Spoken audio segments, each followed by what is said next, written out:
My hands trembled as I gripped my bike handlebars, taking in the nightmarish scene around me. Thick vegetation surrounded me on all sides, emanating strange noises, hoots, rustles, and the buzz of insects. The muggy air was choked with an earthy, decaying smell. I stood paralyzed for a moment, struggling to comprehend how a bustling city street could disappear so completely. A shrill cry jolted me from my stunned state. I couldn't stay here, exposed. I had to find shelter. Gripping my bike, I pushed off down what seemed to be a path through the tangled undergrowth. The jungle was disorienting in the fading light. Strange shadows played over gnarled trees and vines that hung like nooses across the trail. The path twisted and turned until I no longer knew which way I had come from. Panic bubbled up in my chest. I wanted to scream for help, but clamped my jaw shut. I couldn't afford to draw attention to myself, not when I didn't know what manner of creatures lurked out there. The wisest course was to lay low until sunrise. Some logical part of my brain knew this jungle couldn't be real. I had to have passed out and was now dreaming.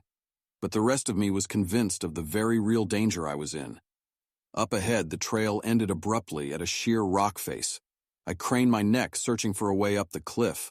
If I could get to higher ground, perhaps I'd be able to see a way out. To my right, a tangle of vines cascaded down the rock wall.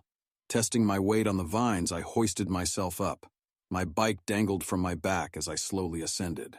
I was nearly halfway up when an ear-splitting roar reverberated through the jungle. My foot slipped and I clung desperately to the vines as my bike crashed back to the ground below. Heart hammering, I froze against the rock, praying whatever had made that sound passed me by. For an agonizing minute, all I could hear was the frantic pounding of my pulse. Finally, the roar tapered off into the distance. I restarted my climb, my muscles burning with effort. I crested the top of the cliff just as the last rays of light faded from the sky. Gazing out, my heart sank. The jungle extended as far as I could see in every direction. There was no end to its claustrophobic green depths. I sank to my knees, fighting back tears. This was hopeless. I was going to die here, lost and utterly alone.